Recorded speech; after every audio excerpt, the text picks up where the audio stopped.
Aujourd'hui, on ne va pas parler de votre prochain smartphone, mais de la machine qui permet de le fabriquer, la lithographie EUV d'ASML.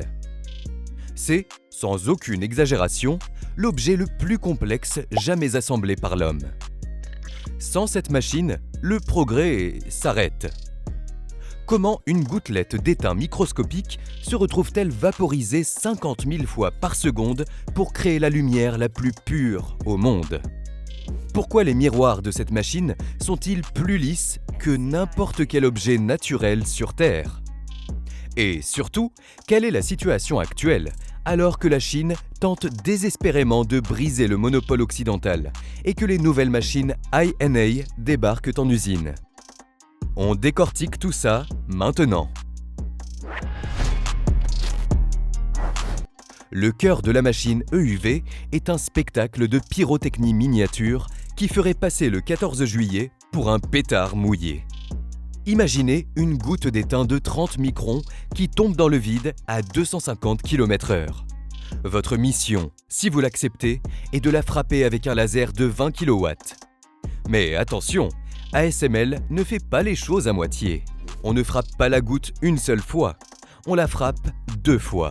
Un premier tir laser, appelé Prepulse, vient aplatir la gouttelette pour lui donner la forme d'une minuscule crêpe. Puis, à peine 20 microsecondes plus tard, un deuxième tir, le Main Pulse, vient la vaporiser totalement. C'est ce chaos contrôlé qui crée un plasma chauffé à plus de 300 000 degrés Celsius. Pour ceux qui ont séché les cours de physique, c'est environ 60 fois la température de la surface du Soleil. Ce plasma émet alors une lumière d'une longueur d'onde de 13,5 nanomètres, l'extrême ultraviolet, EUV. Chaque seconde, cette opération se répète 50 000 fois. Cela signifie qu'il y a 100 000 tirs laser par seconde avec une précision qui permettrait de toucher une pièce d'1 € sur la Lune depuis la Terre. Et le taux d'échec ? Si le laser rate sa cible ne serait-ce que de quelques millisecondes, la puissance s'effondre et la gravure s'arrête. C'est un niveau de fiabilité qui frise le paranormal. Une fois cette lumière EUV créée, il faut la diriger. Et c'est là que les ennuis commencent. L'EUV est une lumière capricieuse. Elle est absorbée par presque tout, y compris l'air.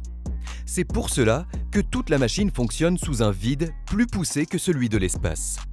Oubliez les lentilles en verre classique, ici on utilise des miroirs, mais pas n'importe quel miroir. Fabriqués par Zeiss en Allemagne, ces optiques sont les objets les plus lisses jamais créés par l'humanité.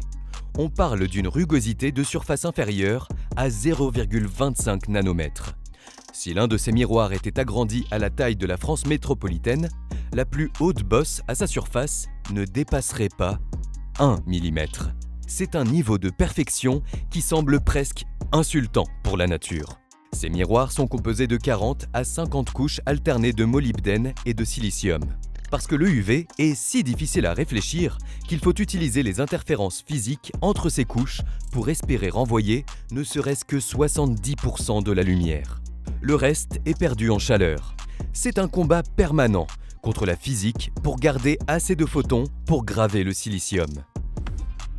Pour comprendre comment on en est arrivé là, il faut remonter aux années 80. À l'époque, l'EUV était considéré comme une idée stupide par la plupart des experts. Hiro Kinoshita au Japon et des chercheurs dans les laboratoires nationaux américains comme Lawrence Livermore travaillaient sur cette technologie, mais tout le monde pensait qu'elle ne sortirait jamais des labos. Le fait est qu'à l'époque, c'était comme si vous demandiez un budget pour construire un escalier vers Mars. Pourtant, des entreprises comme Intel, AMD et Motorola ont injecté 250 millions de dollars dans les années 90 pour valider le concept. Mais celle qui a vraiment pris le risque, c'est ASML. Fondée en 1984 dans une remise à côté des bureaux de Philips, cette entreprise n'était alors qu'un petit outsider. Quand les géants américains et japonais ont commencé à reculer devant les coups pharaoniques de l'EUV, ASML a dit « on y va ». Ils ont racheté des technologies, collaboré avec Zeiss et surtout, ils ont été les seuls à avoir assez de patience et de fonds pour attendre 20 ans que la technologie soit mûre. Aujourd'hui, ils récoltent les fruits de ce pari avec un monopole de 100% sur les machines les plus avancées du monde. Construire la machine est une chose. La faire fonctionner sans qu'elle s'autodétruise en est une autre. Le plasma d'étain est, par définition, extrêmement sale. À chaque tir laser, des atomes d'étain sont projetés partout. On consomme environ 1 à 2 ml d'étain par heure. Ça n'a l'air de rien, mais à l'échelle nanométrique, c'est comme projeter de la boue sur une robe de mariée toutes les secondes. Si un seul nanomètre d'étain se dépose sur un miroir Zeiss, la réflectivité s'effondre et la machine, qui coûte le prix d'un Airbus A350, devient un presse-papier géant. Pour éviter ça, ASML a inventé un système de nettoyage digne de la NASA. Un flux d'hydrogène gazeux circule en permanence. Les atomes d'hydrogène se lient aux atomes d'étain pour former de l'hydrure d'étain gazeux, qui est ensuite aspiré par des pompes turbomoléculaires ultra puissantes. C'est un équilibre précaire. Trop d'hydrogène et on absorbe la lumière EUV, pas assez et on ruine les miroirs. C'est ce genre de détail qui explique pourquoi ASML n'a aucun concurrent. Il ne suffit pas de construire la machine, il faut savoir la maintenir en vie pendant qu'elle crée un enfer miniature à l'intérieur de sa chambre de tir. Nous y voilà, la géopolitique. La Chine est le premier marché mondial des semi-conducteurs, mais elle est frappée par des sanctions occidentales sans précédent. Les États-Unis et les Pays-Bas ont bloqué l'exportation des machines EUV vers la Chine et, plus récemment, même les machines DUV, dites ultraviolettes, les plus performantes, sont sous embargo. Mais ne sous-estimez pas la résilience chinoise. SMIC, le géant national, a réussi l'exploit de produire des puces en 7 nanomètres et même des prototypes en 5 nanomètres, sans machine EUV. Comment ? En utilisant une technique appelée multi-patterning. C'est l'équivalent de vouloir dessiner un trait ultra fin avec un gros feutre en repassant 4 fois au même endroit avec une précision chirurgicale. C'est lent, c'est coûteux et le taux de déchets est énorme. Mais ça fonctionne. Cependant, la Chine se heurte à un mur physique. Sans EUV, descendre en dessous de 5 nanomètres de manière rentable est quasi impossible. Le gouvernement chinois a injecté des dizaines de milliards de dollars dans SMEE, Shanghai Microelectronics Equipment, pour créer une alternative domestique. Pour l'instant, ils arrivent à produire des machines de 28 nanomètres. Un saut technologique de 20 ans reste à combler.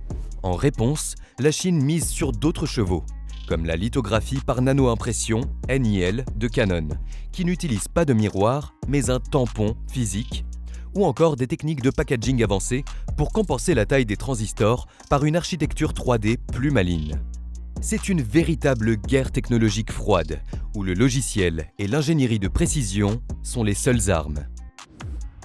Pendant que la Chine tente de rattraper son retard, ASML passe déjà à l'étape suivante, la High-NA EUV. Les premières unités de la série EXE 5000 tournent à plein régime chez Intel dans l'Oregon et chez TSMC à Taïwan. Le secret de cette nouvelle génération réside dans l'ouverture numérique SNAS, qui passe de 0,33 à 0,55. En optique, plus la SNAS est élevée, plus on peut graver de petits détails. Ces machines, vendues autour de 380 millions d'euros, utilisent des optiques anamorphiques, des miroirs qui ne grossissent pas de la même façon horizontalement et verticalement. C'est grâce à ces monstres de technologie que nous verrons arriver en 2026 et 2027 les puces gravées en 1,6 nanomètres, ouvrant la voie à des IA encore plus gourmandes et des smartphones qui auront plus de puissance de calcul que les supercalculateurs d'il y a 10 ans. ASML ne fabrique pas seulement des machines de lithographie. Elle conçoit la fondation de notre civilisation numérique.